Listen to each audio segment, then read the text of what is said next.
नमस्कार, मी डॉक्टर राहुल भोवते आज तुमच्या माहितीसाठी नवीन व्हिडिओ घेऊन आलेलो आहे। आतापर्यंत आपण सर्वांनी दिलेल्या प्रतिसादाबद्दल धन्यवाद। 40 वर्षीय महिला खालील तक्रारी घेऊन आली। कडक व ताठरपणा आलेला उजवा गाल व त्यावर घट्ट पांढरा चट्टा मागील 3 महिन्यांपासून जेवताना उजव्या गालाची होणारी आग 3 महिन्यांपासून डावा गाल अगदी शाबूत आहे। हे सगळे वरील छायाचित्रात दिसत आहे।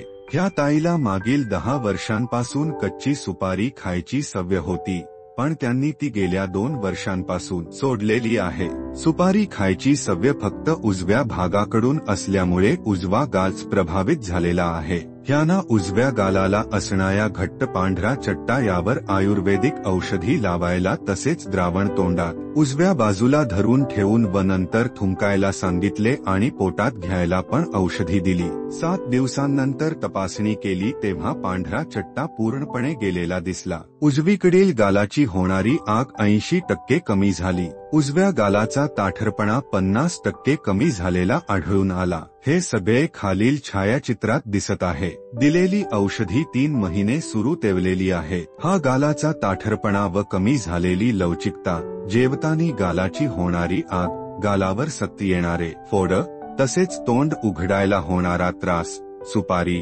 खर्हा, पानमसाला किंवा सुपारीच्या पुड्या ज्यात तंबाखू असतो ह्यांच्या सवयीमुळे होतो। तर ज्यांना ह्या सवयी आहेत त्यांनी लगेच बंद करा व मुलांना सवयीपासून परावृत्त करणे हाच त्यावरील पक्का उपाय आहे। स्वस्थ रहा, आरोग्य जपा।